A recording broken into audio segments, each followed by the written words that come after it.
Olá, eu sou Giovanni Baroni, analista de inovação educacional da Casa Firjan. Sou um homem branco, estou usando óculos, camisa verde e um coletinho bem charmoso para vocês. Este videocast ele integra o portfólio Firjan SESI para educadores da Casa Firjan, que também oferece cursos de educação continuada, palestras periódicas sobre temas variados, principalmente focando na inovação educacional. E um seminário anual, que inclusive irá acontecer, anota aí, dia 27 e 28 de setembro. Bem, antes de começarmos, eu gostaria de convidá-los para curtir a nossa plataforma, entrar na nossa plataforma casafirjan.com e também o Instagram, @casafirjan. E hoje nós vamos explorar as tendências globais na educação e discutir como elas se aplicam à realidade brasileira. Olá, eu sou Maria Isabel Cherry, também conhecida como Bebel Cherry. Sou uma mulher branca, de cabelo castanho, olhos castanhos.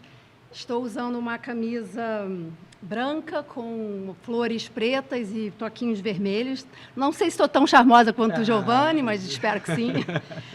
Bom, sou gerente de conteúdo e inovação aqui da Casa Firjan. E para convidar, para começar, a gente vai convidar os nossos dois especialistas hoje para a gente debater essas tendências na educação. Então, queria apresentar a Janine Rodrigues, que é escritora e educadora, fundadora da Piraporiando, considerada uma das 10 edtechs mais importantes da América Latina, eleita pela Forbes uma das 12 pessoas negras inovadoras que estão elevando a qualidade da educação no Brasil e conselheira na BET Brasil, maior evento de educação e tecnologia da América Latina. E também o Guilherme Rodrigues Alves, que é fundador e CEO da Explore Aprendizagem Criativa, que é um programa extracurricular para ensino fundamental e médio. Ele é empreendedor educacional e palestrante mentor do SXSW. Tem mais de 20 anos de experiência em branding, trabalhando para as mais importantes agências de eventos, liderando eventos de marketing promocional, ativações para grandes marcas globais e grandes eventos, como os Jogos Olímpicos do Rio 2016. Bem-vindos, Guilherme e Janine.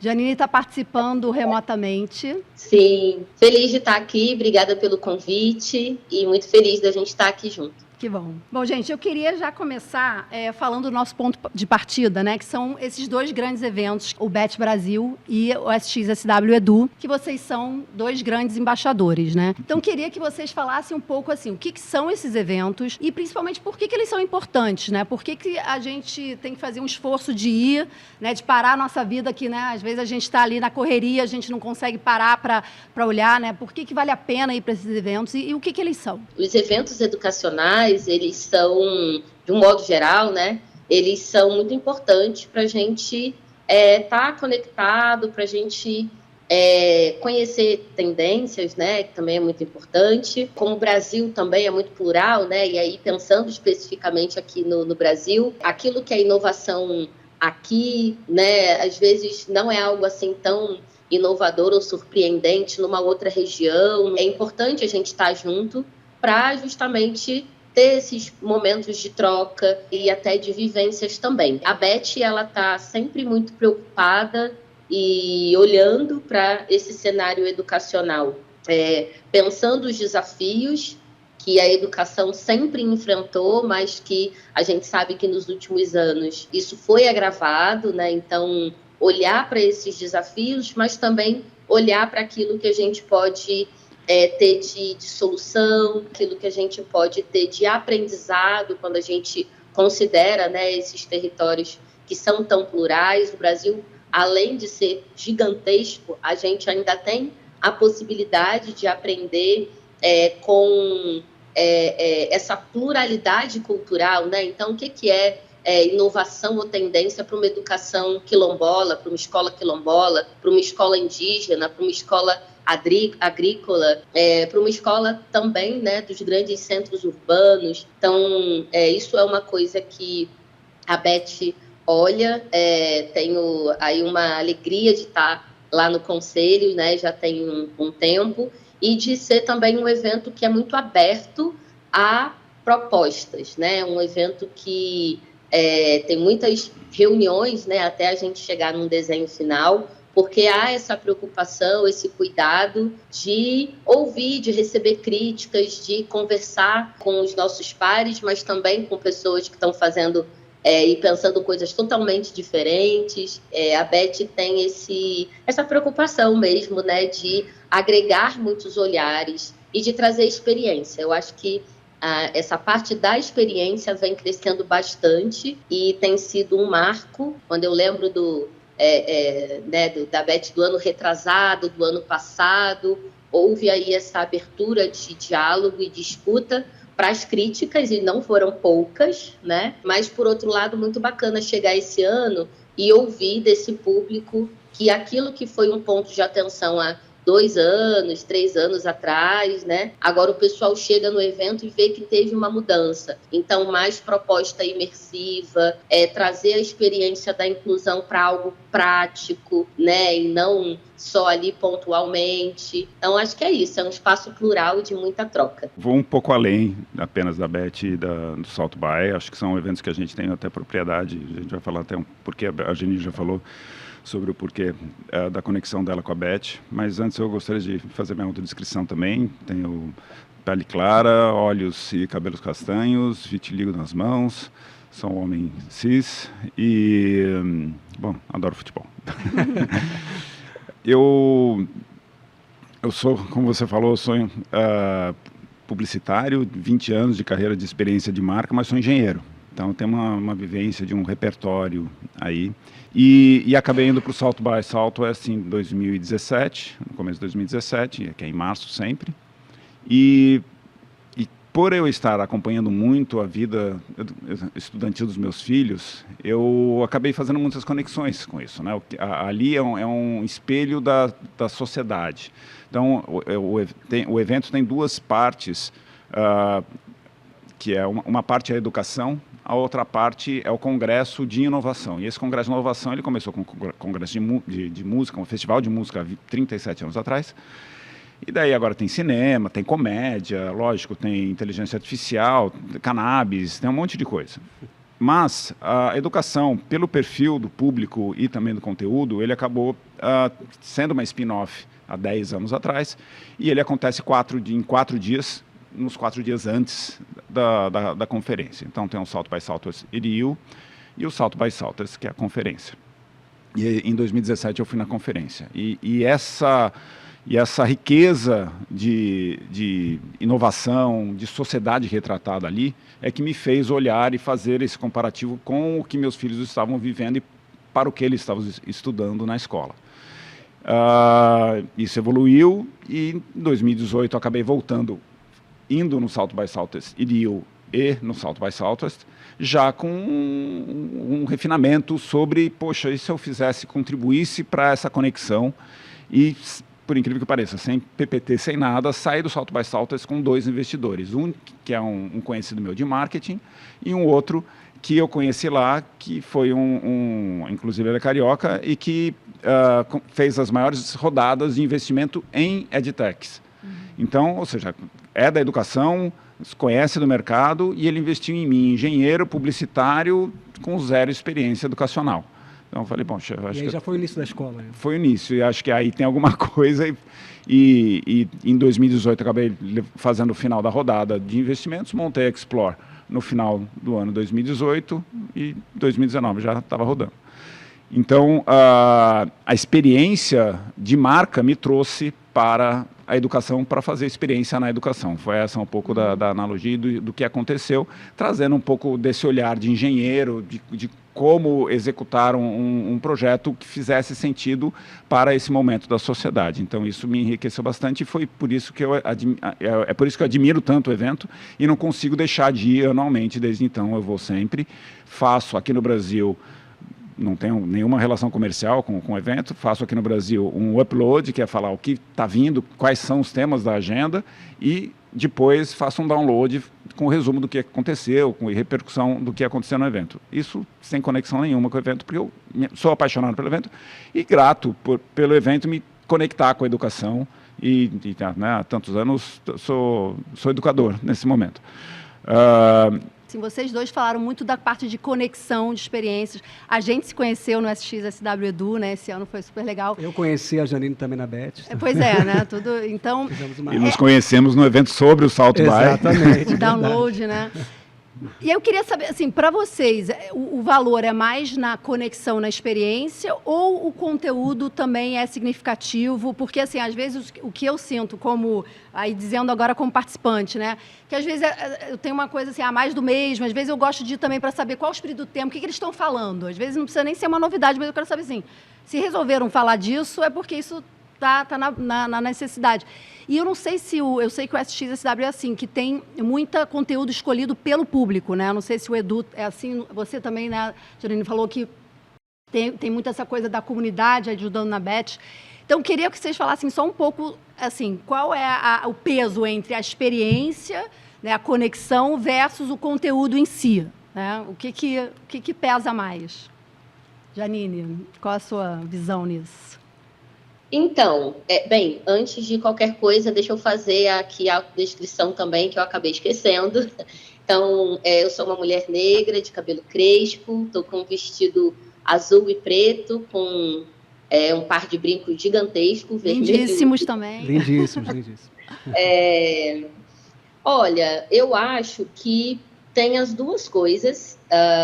Vou falar aqui sem modéstia, né, e aí falando especificamente de como tem sido a BET, acho que o conteúdo é uma preocupação, mas o networking também é uma preocupação, e aí eu acho que vai também muito de quem está indo para a BET, quando você vai para a BET, né, você está indo por quê? Né, o que está te motivando a ir para o evento?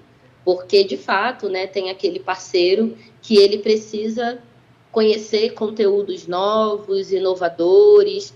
Muitos, inclusive, vão com uma demanda muito específica, né? Então, puxa, meu desafio é a educação infantil, né? Porque como é que a gente trabalha todos esses temas que estão aí, né? Tecnologia, digital, diversidade, e, enfim, né? Todas essas camadas, como é que a gente trabalha isso na educação infantil? E dá para trabalhar isso na educação infantil? É possível? Né? Como é que eu faço isso?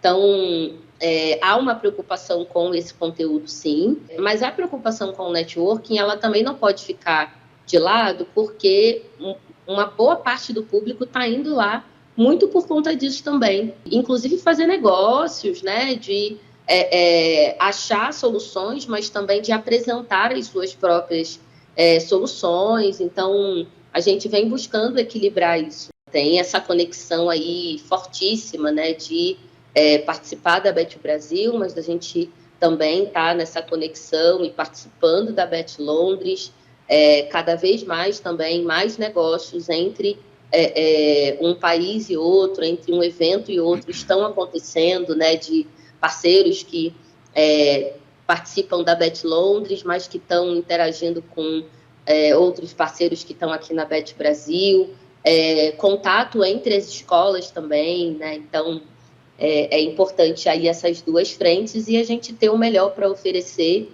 tanto para o parceiro que está indo por uma demanda, por uma necessidade de conteúdo, mas para o parceiro também que quer trocar figurinha, fazer negócio, né? Abrir aí oportunidades, é importante.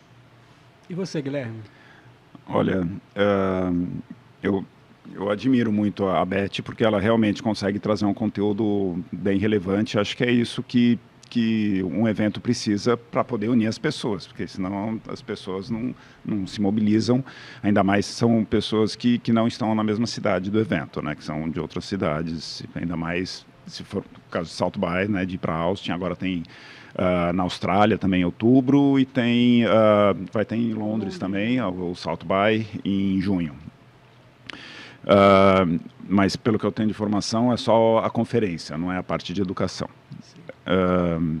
E o que eu acho interessante na BET, por exemplo, é que eles conseguiram evoluir na diversificação de conteúdo, além do conteúdo que a gente, né, de inovação, de diversidade, dos assuntos que acontecem na sala de aula, mas também segmentado em ensino superior, para esse público, para ficar, né, porque você tem um contexto diferente, você tem um público diferente, então que isso é importante ter esse maior foco, e também dos mantenedores, de ter essa conexão entre eles, e também dos problemas e assuntos que rodam, né, esse contexto. E assim, a gente conseguiu aqui dar para o nosso ouvinte, né, o pessoal que está nos acompanhando, um panorama, né, um gostinho de como são esses eventos. Né? Mas eu também queria que vocês dessem um gostinho de quais foram essas tendências debatidas, essas coisas interessantes, né? Debatidas nesses eventos. O que mais foi falado, o que mais está aparecendo como uma tendência que vai mudar a realidade desse docente que está nos assistindo, né? E como ele pode trabalhar com essas ferramentas. Enfim, queria que vocês dessem uma percepção de vocês do que é mais urgente ser discutido na educação nesse momento. Olha, foram muitos temas, né? Aliás, eu acho que a gente vem cada vez mais conseguindo entrar numa conversa mesmo, né? De evitar essa coisa de hierarquizar tanto, né? Alguns temas, porque claro que tem alguns que são mais urgentes, e aí, principalmente se a gente faz um recorte de que lugar a gente está falando, né? Então, a gente sabe que, a depender de qual país ou até de qual estado, tem algumas coisas que surgem, né, como mais emergenciais, mas quando a gente pensa em educação, são muitos elementos necessários que precisam trabalhar em conjunto, que precisam ser oportunizados em conjunto para que a gente tenha um impacto relevante, né? Então, isso é uma outra coisa que eu tenho ficado feliz, assim, de ver educadores entendendo que a gente não precisa o tempo inteiro ficar guerreando ali, deixando alguns temas de fora, porque é realmente uma força-tarefa, né? Trabalhar com educação não é fácil, né? Então, quem quer aí bem, então eu queria falar, acho que de 3 temas que são importantes, que acho que estão aí também no centro da discussão, né? De inovação e de, né, enfim, rumos que a educação está tomando e precisa discutir, né? Não dá para a gente falar de inovação sem falar desses 3 temas. O primeiro, recomposição da aprendizagem. A gente acabou de viver um período de pandemia, um período extremamente recente, e os outros 2 estão diretamente conectados, que é habilidades e competências socioemocionais e saúde mental. Falando um pouquinho, né, da recomposição, eu preciso muito ressaltar que quando a gente fala de defasagem na aprendizagem, quando a gente fala de acesso à educação, né, até antes de discutir a qualidade dessa educação, eu acho que a gente também precisa reconhecer o próprio acesso à educação. E aí, acho que tudo que eu estou trazendo aqui, eu estou pensando muito no Brasil, tá? Porque acho que quando a gente vai falar de qualquer assunto, a gente precisa minimamente situar a gente está falando da onde, né? Então, eu estou trazendo aqui esse olhar e essa perspectiva, pensando no Brasil, pensando nos desafios. Não que a gente não deva olhar para fora, eu acho que é fundamental, até para troca e aprendizagem, né? Mas pensando aí os desafios da nossa educação, a recomposição da aprendizagem, ela é extremamente desafiadora porque a gente já vivia uma defasagem muito grande, né? A gente já vivia um cenário de muita desigualdade, né, na educação. O Brasil tem uma desigualdade gigantesca quando a gente olha para o que é a educação pública e o que é a educação privada, né? Se a gente pegar, a gente está aqui em São Paulo, eu estou em São Paulo, né? Se a gente pegar aí o ticket médio, né? Enfim, a mensalidade média aí de uma escola particular de São Paulo, Rio de Janeiro, né? BH, a gente está falando de uma realidade que é para poucos, né? A gente está falando de uma realidade que, na maioria das vezes, é para pessoas que têm muitos privilégios, e a educação, infelizmente, está aí nesse rol ainda do privilégio, né? Então, A gente precisa discutir uma educação que é direito e não é privilégio, né? Não importa se você nasceu branco, preto, indígena, mulher, homem, a educação é um direito. Então, falar de recomposição da educação, né, recomposição da aprendizagem, a gente também se dar conta de que isso não é culpa da pandemia especificamente. A pandemia, ela agravou ainda mais esse cenário, né? Ela trouxe um cenário que muitas vezes, para algumas pessoas, e até, né, vou trazer aqui para muitos privilegiados, era um cenário, assim, completamente distante e desconhecido, né? Tem, inclusive, colegas, né, que trouxeram muito, caramba, eu não tinha ideia de que isso acontecia no Brasil, né?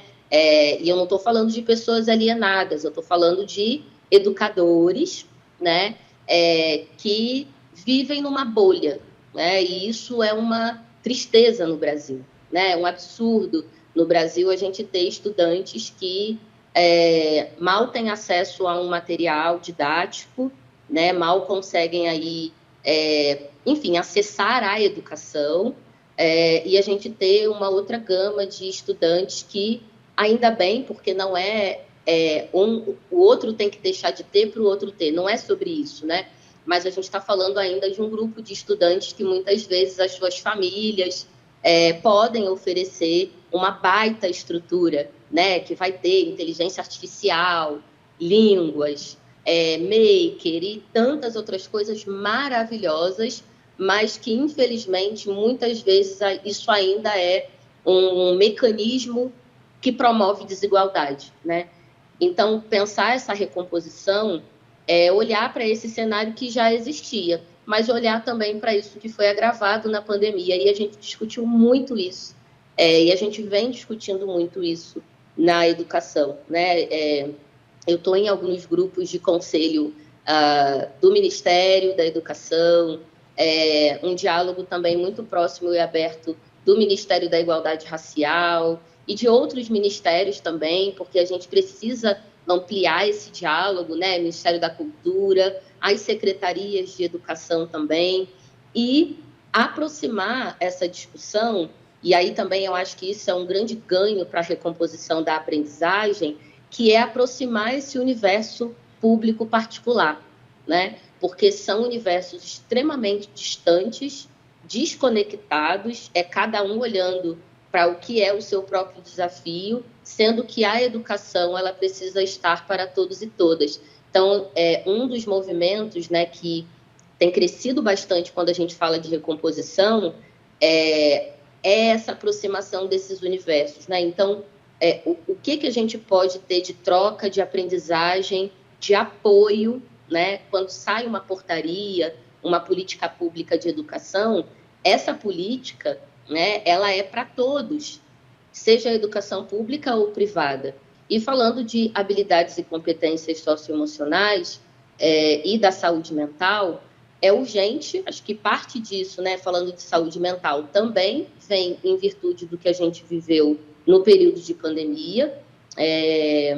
Eu trabalho com crianças pequenas, né, além de educadora, fundadora da Piraporianda, eu também sou psicanalista, e um dos grandes desafios com crianças pequenas foi o impacto de parar de usar máscara, por exemplo, né? Então, a gente está falando de crianças que começaram a construir ali alguns olhares, né? Algumas identificações de outras pessoas, da própria família, com o uso da máscara. E aí, a hora que essa máscara sai, isso cria nessa criança, não só, né, em casa, mas na escola também, isso cria aí uma série de crises de ansiedade, né, de estudantes que reconheciam a voz de quem estava falando, mas que não ligava a voz com aquilo que ela estava vendo. E esse boom que a gente acompanhou aí de crise de ansiedade, de pânico, os professores sem estrutura também para poder dar conta disso, né? O professor não é psicanalista, não é psicólogo, não é um profissional da área da saúde, mas muitas vezes ele teve que fazer esse papel. Guilherme, conectando essas tendências que a Janine falou, principalmente da Beth, enfim, mas como é que você vê também essas tendências na educação? O que mais você acrescentaria do que a Janine não falou? Bom, primeiro que a Janine sempre fala excepcionalmente bem, ela toca pontos muito importantes, inclusive com a proximidade que ela tem desses atores. Eu talvez faça um outro papel que não é, acredito, não é menos importante, porque apesar do olhar, de como a gente sente como está no campo, a gente também tem que, eventualmente, trazer outras experiências para ver como que a gente pode melhorar isso. E eu vejo o copo meio cheio, porque a tecnologia e a evolução da sociedade tem trazido ferramentas para que isso possa ser melhorado. É lógico que, às vezes, o gap até pode aumentar em certos momentos, pelo momento de implementação, mas a energia elétrica e a conexão são duas coisas fundamentais para que a comunicação e o conhecimento aconteça e seja democratizado. Então, ter o apoio do Estado para isso, e isso tem suas dificuldades e, né, de certa forma, vem acontecendo, mas é uma questão de tempo, lógico, é um tempo doloroso, mas eu vejo que as tecnologias, de certa forma, vão colaborar com uma melhor aprendizagem. Da personalização da aprendizagem, né, e de como a inteligência artificial e essas tendências, né, tanto da questão da diversidade quanto da questão do letramento, como a gente pode trabalhar isso de forma mais prática? Eu acho que você já começou, né? Que é um pouco que prompt eu tenho que fazer, né? Que prompt eu tenho que perguntar, né? Que prompt eu tenho que entender para aquele conteúdo da inteligência artificial ficar a meu favor, para que eu me dedique muito mais enquanto docente nas atividades fins do que nas atividades meios ali, né? Eu acho acaba que a gente perde muito tempo fazendo burocracias, e não que a burocracia não faça parte do trabalho, mas pouco voltado para aquilo que é o nosso interesse, que é o ensino e aprendizagem daquele aluno. O olhar, o foco no olhar daquele aluno, né? Eu acho que linkando até com o que a Janine falou, né, e uma tendência que, né, acho que não tem um evento que não fale da questão da saúde mental, né? Então, pensando assim no lado positivo da inteligência artificial, já que a gente, né, tem que falar disso, dessa tecnologia que ela está onipresente, tem essa visão de que ela pode ajudar justamente nas tarefas administrativas dos professores, que tem uma carga muito pesada, né? Então, deixar o professor ter mais tempo rico ali diretamente com o aluno, né?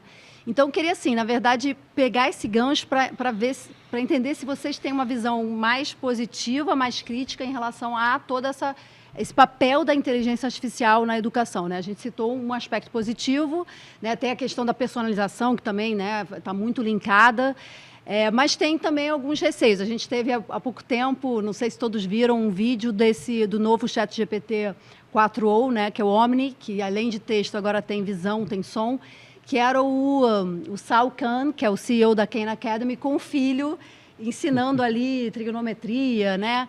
E assim, é muito legal, mas dá um pouco de medo, né? Enfim, queria entender assim, a visão de vocês onde está o professor e quais os limites, né? O saldo é positivo ou negativo? Temos que ir com cautela ou temos que aproveitar mesmo e nos lançar? Eu acho que tem um ponto, né, que também já foi trazido aqui bastante, que é a diversidade, e também a diversidade no sentido dessa experiência que vai considerar exatamente esse ambiente que é diverso, né? Então, quanto mais mistura, né, quanto mais diversidade a gente tem nesses espaços, muito provavelmente essa solução ela vai ser muito mais rica, né, ser muito mais potente. Então, pensando aqui nos professores, na minha percepção, né, na minha experiência de trabalho, o que eu percebo é que eles participam muito pouco dessa construção, né? Ou seja, deles dizerem como que a inteligência artificial pode ajudá-los no dia a dia, né? E aí eu estou falando de todos os professores, né? Seja de uma escola pública, particular, técnica, enfim. Então, eu sinto que falta um pouco dessa escuta do professor falar, puxa, eu sei que você é incrível, maravilhoso, PhD e tal, né? Mas quando você já chega com uma proposta de solução, sem ter essa escuta, às vezes você está pensando ou propondo uma solução que não é para algo ainda tão emergencial ou tão crítico para aquele grupo de professores ou para não só para um grupo específico, mas para a comunidade mesmo de professores, sabe? Então, recentemente eu fui para um evento bem bacana em Bogotá sobre educação e tecnologia, e uma das coisas que mais me emocionou num evento, que foi incrível, né, promovido pela Secretaria de Educação, e que tinha ali também escola pública, escola particular, mas uma das coisas que eu achei mais bacana foi a preocupação das iniciativas de tecnologia de, a partir da experiência do professor com aquela tecnologia, criar esse desenho e ter essa preocupação de esse professor, ele tem que perfil, né? Ele dá aula em que escola? Então, é uma coisa artesanal, né? Às vezes eu ouço muito isso, Joanine, mas isso é muito artesanal, não dá para fazer assim, porque tem que ser em escala, né? Tudo tem que escalonar, porque... e eu concordo, mas eu acho que antes de escalonar, eu acho que é bacana a gente pensar nessa experiência que vem primeiro de uma escuta desses profissionais, né, desses professores, para que eles digam, puxa, isso daqui vai fazer muita diferença no meu dia a dia, né? A doutora Joy, daí eu não vou me aventurar em falar o sobrenome dela, que é um pouco complicado e minha memória não permite, mas ela é negra e ela fez um trabalho muito extenso sobre o reconhecimento facial e que ferramentas que as grandes empresas estavam utilizando e vendendo no mercado, inclusive para o governo americano, baseado em levantamentos de terceiros, não deles, para reconhecimento facial, tinha um erro de 35% para pessoas negras, reconhecendo uma mulher negra como um homem branco. Então, isso é um problema, uma bandeira que ela levantou e tem repercutido, inclusive esses produtos foram tirados de circulação. Porque, afinal, se não reconhece um segmento, se tem um erro de 35%... Que é muito significativo. Não representa. Exatamente. Né? Então, é uma coisa extremamente significativa para poder tá utilizando. Eu acredito que a inteligência artificial, ela com certeza precisa de ajuda de outros para que qualquer mercado se desenvolva e se conecte com o benefício que ela traz. Então, o professor, acho que nesse primeiro passo, ele precisa debater, conversar com os alunos, que é extremamente importante, sobre o uso, sobre fazer exercícios básicos de uso do produto para entender. Né? Porque tem lugares que se consegue acesso, não consegue, mas assim, ainda vejo o copo meio cheio que isso vai se democratizar. Mas os produtos as ferramentas, na verdade, como em muitas áreas, vão acabar de existir, porque a própria ferramenta da inteligência artificial vai acabar fazendo com o que você precisa. Então, a EdTech talvez não seja mais necessária, porque, eventualmente, uma inteligência artificial que tenha a sua...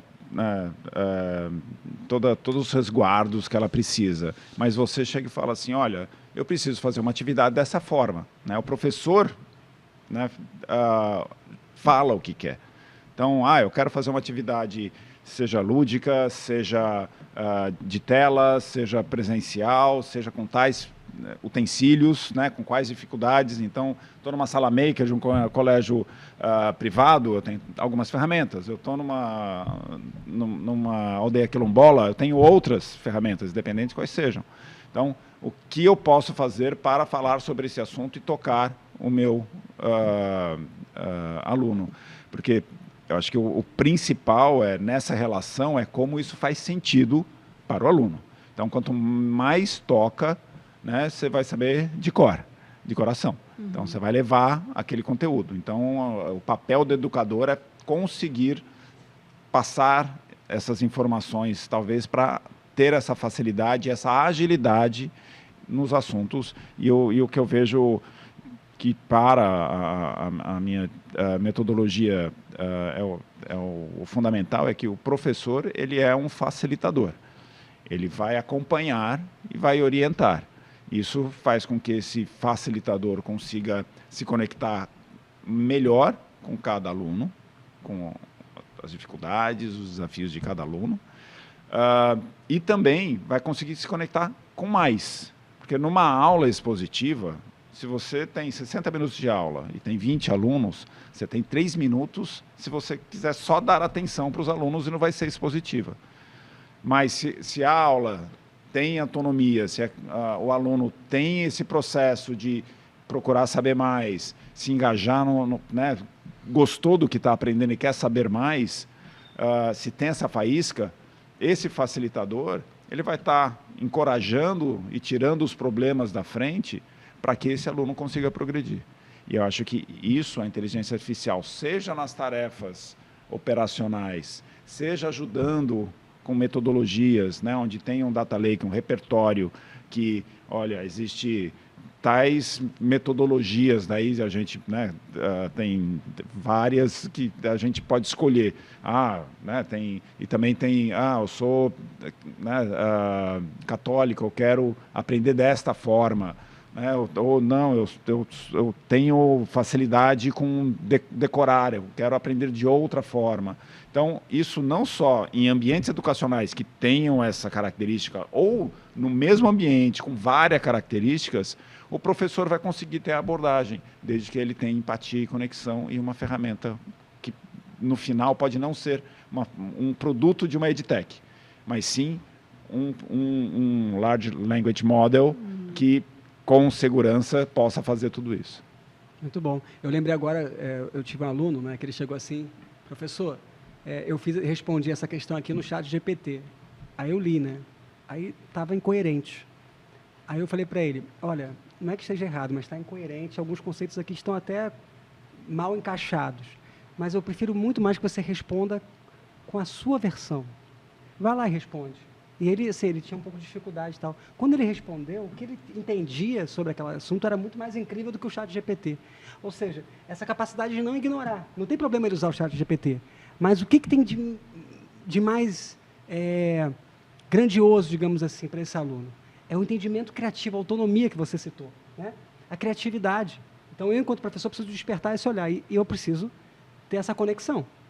Né? Então, usar o chat GPT. Então, eu nunca proibi chat GPT em nenhuma ferramenta na minha aula. Né? Não sei, Janine, eu nunca proibi de jeito nenhum. Mas, ao mesmo tempo, eu também nunca coloquei ela como a salvadora da humanidade. Eu acho que ela é uma ferramenta que ela vem para substituir outras ferramentas. E é um processo, esse desenvolvimento, essa conexão de entender né, o pensamento crítico em relação àquela informação. Acho que isso é o melhor, porque na hora que você está ensinando esse pensamento crítico, essa dúvida, você está elaborando sobre aquele assunto. Exato. Né? Então, elaborar sobre aquele assunto, buscar, ou não necessariamente a verdade, isso, né, de fake news ou não, mas buscar se esse contexto faz sentido, isso que está escrito aqui faz sentido, isso já é um aprendizado muito maior, porque é diferente de decorar aquela frase, né? Então, a musiquinha de decorar sobre as mitocôndrias. Então, na hora que você começa a entender como que é a conexão, né, seja em ciências, seja em português, seja em história e matemática, daí você falou, né, do Salman Khan sobre o filho dele fazendo aquela atividade. Poxa, lógico que é legal ter um tutor ali. Então, outro dia eu falei, o futuro da educação será chatbot? Acho que não, porque o chatbot ele pode até, né, de uma certa maneira, ter uma empatia, entender o que você está fazendo e tal, ser muito mais objetivo do que um professor. Mas um professor ali, ele vai ter nuances que, bom, eu acho que talvez, infelizmente, no futuro essa cognição possa até mimetizar um cérebro, independente se for do professor ou não. Mas essa figura humana que pensa, né, e que tem perguntas, eu acho que é o diferencial humano. E agora, quando isso vai, né, o Ray Kurzweil fala, né, da singularidade em 2045. Antecipou, né? Era 2045, acho que antecipou. Bom, eu também, alguém falou agora que eu não me lembro, não sei se foi o Sam Altman, que quem viver até 2050, se quiser, não morre mais. Então a gente tem vários desafios aí. Não, foi o Elon Musk. E aí é uma questão que eu queria perguntar para vocês, né? Como a gente pode trabalhar com, né? E eu acho que entra muito no tema da Janine, da desigualdade, enfim, como trabalhar esse refinamento da inteligência artificial, né, do professor, se a gente tem um baixo nível de criatividade em termos aí de conhecimento acadêmico, né? É claro que nós somos um povo muito criativo, né? Eu estava até brincando antes de entrar aqui com uma pessoa da equipe, e a gente até falou assim, pô, e se de repente o enunciado da questão falasse, faça um rap, será que os brasileiros né, não seriam mais criativos? Então, eu queria ver como vocês conectam essa questão da ausência de... Né, na verdade, pouca criatividade na escola, do estímulo à criatividade na escola, com a questão da inteligência artificial. Acho que é um ponto que a gente precisa sanar, né, que tem muito a ver com a Janine falou do déficit, né? Acho que são muitas camadas, porque a gente está falando de algo que está muito conectado à nossa cultura, né? Muitas pessoas que falam do Brasil falam de como o brasileiro é criativo, né, e tudo mais. Então, é algo que realmente conta aí um pouco da nossa história, né, o quanto o Brasil, né, o brasileiro é criativo. Mas quando a gente olha para a educação, tem, né, alguns desafios, assim, e aí eu vou trazer um deles, que é a avaliação. Né? Como não estou dizendo que é fácil, também não tenho, né, uma resposta, né? O fato é que a gente tem uma avaliação que ela é muito engessada, né? Eu acho que precisa sim ter um rigor, uma metodologia, né? Uma amostragem que seja significativa, isso é indiscutível. Mas eu ainda sinto falta da gente discutir de uma maneira mais ampla outras possibilidades de avaliação, respeitando e valorizando esse ser. Cada pessoa é de uma forma, né? Cada pessoa exerce a sua inteligência de uma forma. E quando a gente vai falar de criança e adolescente, então, mais ainda. Na Piraporianda a gente trabalha muito as expressões, né, as linguagens, a oralidade, a escrita, a ancestralidade, que é algo importante também. E a gente, às vezes, fica preocupado, por exemplo, com um estudante que não escreve dentro da norma culta e, infelizmente, né, por uma questão de defasagem, de dificuldade ali na aprendizagem, com certeza, mas aí ele escreve uma redação totalmente fora da norma culta, mas extremamente criativa, com uma estrutura exemplar de início, meio, fim, com desenvolvimento maravilhoso, e tudo isso é jogado no lixo porque ele escreveu nós foi, né? Então, a gente fechar os olhos para o não foi, para o nós foi, né? Que está fora da norma culta? Com certeza não, porque isso está dando a notícia de que esse estudante, ele tem uma defasagem, ele tem uma dificuldade de aprendizagem e ele tem o direito de aprender. Mas aí também a gente está olhando para algo que é a autoestima desse estudante. Quando ele começa a entender que ele não é um burro ignorante, porque de fato ele não quando ele consegue perceber que tem muito ali que é importante, que ele aprendeu, né, que ele tem uma habilidade, que ele tem uma competência, e que tem outras que ele ainda não tem e que ele precisa construir. Mas não é o 0 ou 100.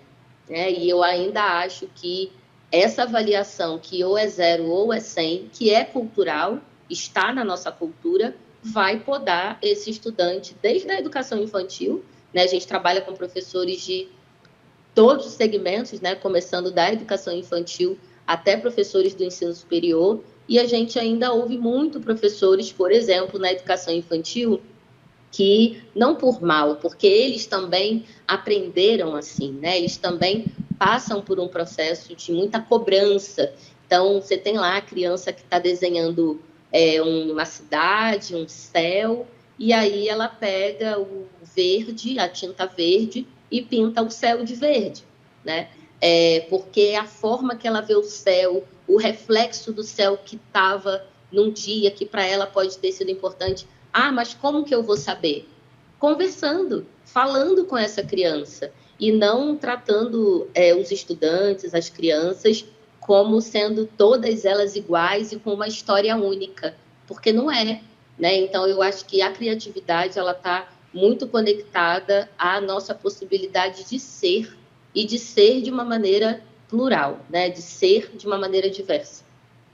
Perfeito, gente. Olha, quando você fala de rapper, eu invejo quem tem a capacidade de fazer rap repentista, porque ele fazer ao vivo uma conexão, né, das ideias com também, né, a estrutura toda, né, e daí a gente vai até para né, se conectar com poesia, mas que a poesia você está escrevendo, né, você tem tempo, você vai lá e publica. O rap ele é ao vivo. E daí uma analogia em relação a isso que é um algoritmo. Quando você pensa numa forma do repentista, ele tem uma fórmula para poder fazer aquela estrutura e pensar sobre o assunto que ele quer falar independente do assunto. Então, isso, inclusive, foi trazido no South By como uma metáfora ao pensamento computacional, de que né, quando você faz uma música, você tem uma frequência, uma cadência que é um algoritmo, e que daí você pode transcrever isso e passar para outras coisas e outros processos. Bom, posso só complementar, porque você falou eu teve uma palestra lá que era sobre hip hop, né? Sim. E é legal isso, que também era sobre um tema que era pedagogia culturalmente responsiva, né? Então, explorar mais isso, né? De enxergar que no rap e no nosso funk você pode fazer uma correlação com o algoritmo, que você pode fazer com relação grafite. Total. com o pensamento computacional e por aí vai, né? Exato, Perfeito. exato. Bom, a criatividade brasileira, eu acredito que ela passa muito na diversidade e no sofrimento do brasileiro pela adaptabilidade que ele precisa ter. Então, às vezes, ele precisa se conectar a alguma coisa que ele não consegue ou ele não pode, ele precisa fazer diferente. Então, às vezes, a gente vê né, só o brasileiro para fazer aquilo, né, uma batedeira diferente, um carro que o cara fez alguma coisa diferente, porque ele precisou, dentro né, das ferramentas que ele tinha, do equipamento que ele tinha, fazer funcionar alguma coisa que ele precisava. Então, eu vejo a criatividade brasileira passar por esse lugar de adaptabilidade.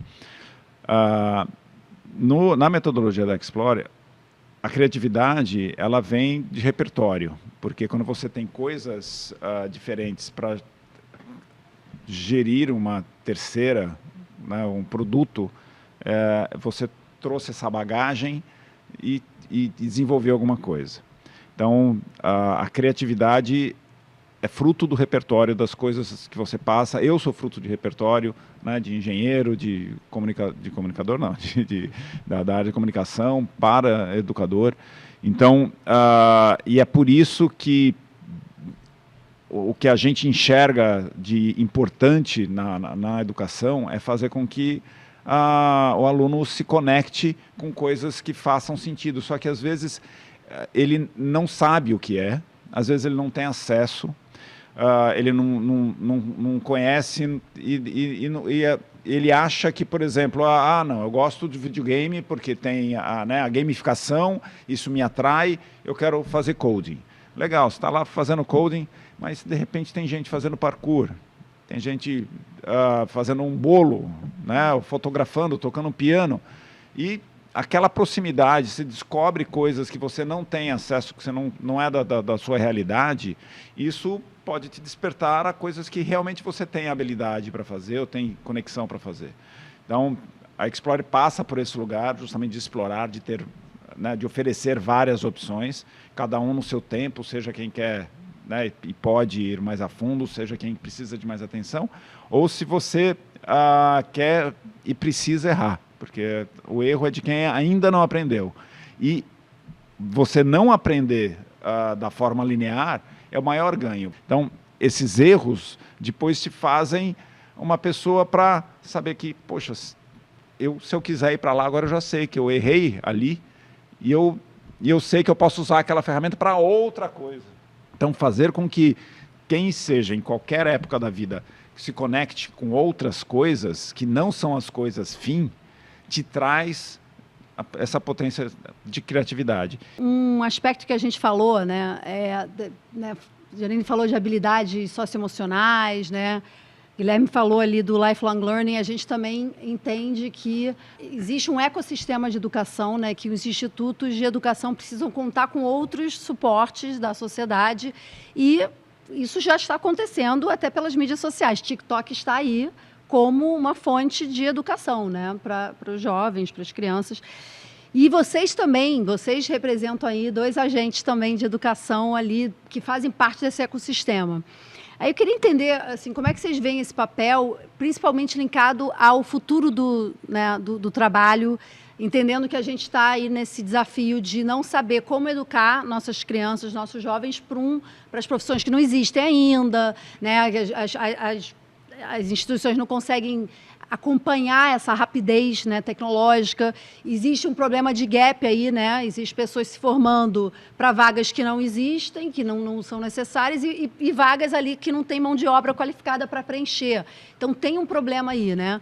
E aí eu acho que a gente fala um pouco desse ecossistema de educação, onde vocês, como 2 agentes fundamentais, aí eu queria ouvir um pouco de como é que vocês enxergam esse papel, né, e principais desafios em relação a isso, né? Quem quer com a Janine? Pode ser. É um desafio mesmo, porque é o que você falou, a gente está num mundo onde está tudo acontecendo muito rápido, né? Muita informação, e esse estudante também que muitas vezes tem muito mais intimidade, né, com o uso de algumas ferramentas, né? Interessante como eles inclusive, já nasceram num mundo onde essas tecnologias já não eram mais novidade, né? Eu brinco que eu sou da época ainda lá do cursinho de datilografia, né? Então, eu vejo hoje os meus sobrinhos, né? Vejo umas criancinhas já, qualquer telinha ali, qualquer coisa, elas já estão passando o dedinho. Então, eu acho que esse ambiente da escola, onde tudo isso está acontecendo, né? Esse professor que experienciou, que aprendeu de um outro jeito, que produziu conteúdo de outra forma, que pensou ali a aprendizagem dos estudantes, preocupado talvez com coisas diferentes, né? Que são as preocupações de hoje. Então, é realmente um grande desafio. E aí eu acho que, bem, a gente tem um programa na Piraporeando que pensa muito nessa aproximação dos estudantes com esse mundo profissional, né, das oportunidades, e sempre pensando em como a gente amplia as perspectivas, porque a gente fala muito sobre oportunidade, mas se as pessoas não têm uma perspectiva, né, se elas não enxergam de alguma maneira que elas podem, às vezes a oportunidade vai passar ali diante dos olhos e não vai ser reconhecido como uma oportunidade. Então, acho que quando você traz, né, essa aproximação da escola, da secretaria, da escola pública e privada, dos institutos de educação, do terceiro setor, né? Acho que é importante trazer aqui como o terceiro setor na área de educação tem produzido muita pesquisa, e essas pesquisas têm sido fundamentais para a gente pensar a melhoria da qualidade na educação. Então, a gente vem pensando nos programas da Piraporiando como que esse estudante ele está lá criando alguma coisa ou se interessando por um tema, mas ele também está próximo de uma empresa, de uma organização, onde aquilo que ele gosta se encaixa, sabe? Então, puxa, um estudante que adora robótica, que faz isso ali, né, na escola, ou de uma maneira ainda mais ali artesanal, às vezes até mais olhando para o brincar, né? E aí a gente leva esse estudante num evento incrível, com a Garofalo, né, por exemplo, com a Débora Garofalo, que tem, enfim, um papel fundamental aí de ter trazido robótica, né, para as escolas aqui de São Paulo e tantas outras também. E é um evento que esse estudante vai encontrar ali empresas, pesquisadores, o pessoal que é maker, né, para ele ver que aquilo que ele gosta aquilo está acontecendo de uma maneira estruturada e interessante, que ele pode seguir, que ele tem um caminho para seguir. Acho que é importante também, a gente está falando bastante, né, das tecnologias digitais, e que são fundamentais, mas a gente tem também um grande desafio, que é língua, né? O Brasil é um país que não fala inglês, não fala espanhol, e isso é uma grande barreira, porque algumas oportunidades chegam para esses estudantes e aí a desigualdade ela parece que é ainda mais acelerada, porque quando a gente pensa em quais são os estudantes do Brasil que, se ganharem hoje uma bolsa, conseguem usufruir dessa bolsa para fazer um intercâmbio ou até para participar de um evento, né, apresentar ali um trabalho, essa oferta ela acaba ficando muito restrita, né? Então, eu acho que diminuir esses espaços é uma coisa importante que a gente precisa fazer, né, nos próprios eventos de educação, apresentar esses estudantes para Google, os Microsofts da vida, enfim, para a galera botar a mão na massa, mas principalmente saber assim, puxa, eu gosto disso, eu quero programar, eu adoro programação, eu fico lá em casa tentando e tal, fazendo, tá, mas e aí? Que caminho que tem para mim, né? O que eu posso fazer, independente de em que território eu esteja, né? Se eu estou na Zona Sul, se eu estou na periferia, mas o que eu posso fazer com isso que eu gosto, né? Então, quais são as minhas perspectivas? E aí, nesse sentido, encurtar esses espaços, né, para essa experiência aí de mão na massa chegar na vida desses estudantes. Ano passado, a gente fez um trabalho muito bacana com a Embaixada da Inglaterra, foi muito legal. Esse ano, a gente fez um trabalho incrível com Gana. Ano que vem vai ter Gana de novo, Moçambique, Estados Unidos, França, porque essa galera tem que se encontrar. O Brasil tem muitos abismos, né? A gente fala muito de conexão, mas a gente está muito desconectado enquanto gente. E todas as tecnologias, elas precisam estar na nossa vida ali também como um meio, né? Não só como um fim, mas como um meio para a gente conquistar muitas coisas. Então, a gente precisa trazer a Zona Sul para a periferia para a Zona Sul, misturar todo mundo, vai sair briga, periquito, papagaio, cachorro latindo, gente gritando, mas é sobre isso também. É o letramento global, né? Que a Bebel tanto fala aqui conosco. Global. E eu acho que você tocou num tema muito importante. Falando sobre essa inclusão pela língua, né, e essa conexão e comunicação, hoje mesmo eu mandei para os CEOs do South by Southwest EDU e South by Southwest um aplicativo que era para música, para eventos de música, então que os atendentes do show, por exemplo, pudessem ouvir audiodescrição, pudessem ouvir o show de outra forma, selecionar outros instrumentos e tal.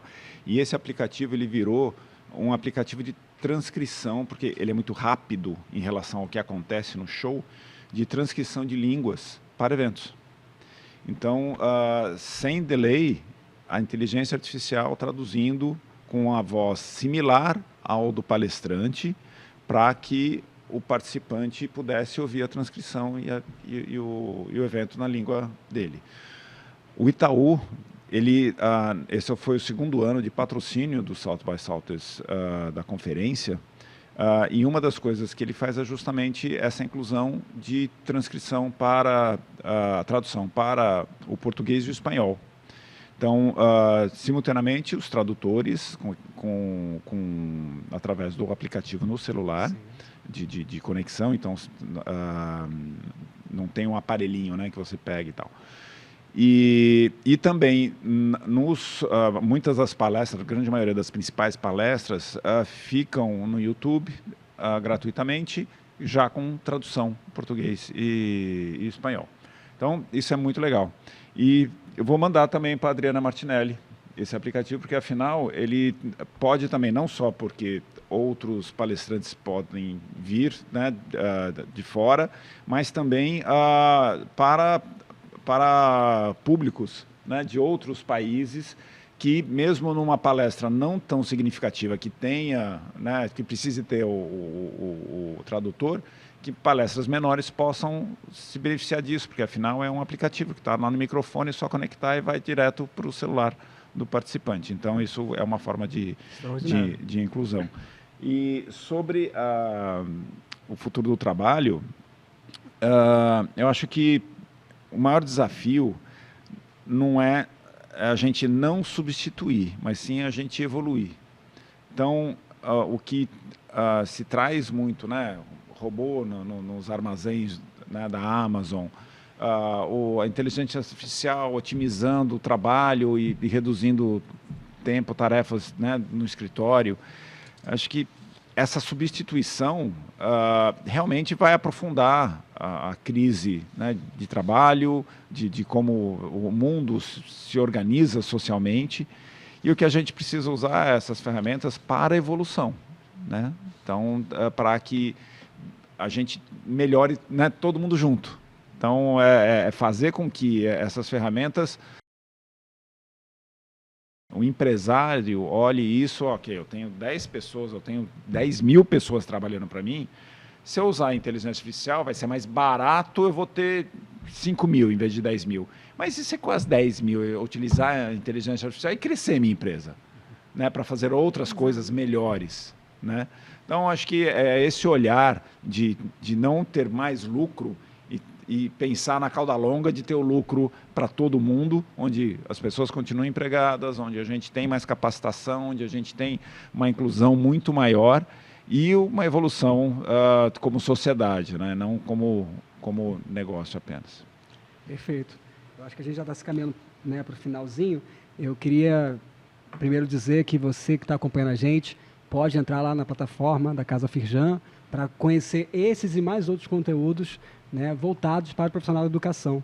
E também seguir a nossa página do Instagram, @ Casa Firjan. Queria que vocês falassem um livro, ou um link, ou um vídeo que vocês acham interessante, que possam dar uma resumida, uma provocada do que a gente falou aqui hoje em relação a tendências. O material que o Salto by Southwest coloca gratuitamente no YouTube é muito rico e muito vasto.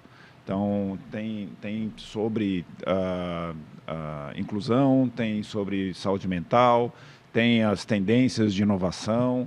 Então, isso a gente falando apenas da conferência. E de educação, do Salto by Southwest de educação, a gente também tem os problemas de sala de aula, tem também a saúde mental, tem muitas coisas que se conectam com a sociedade em si, inclusive é por isso que eu vou nos dois, porque eu vejo o que está sendo demandado, o que está acontecendo na sociedade, na educação, e depois eu vejo o que não está, né, na conferência, o que a educação precisa abordar, como que precisa acertar.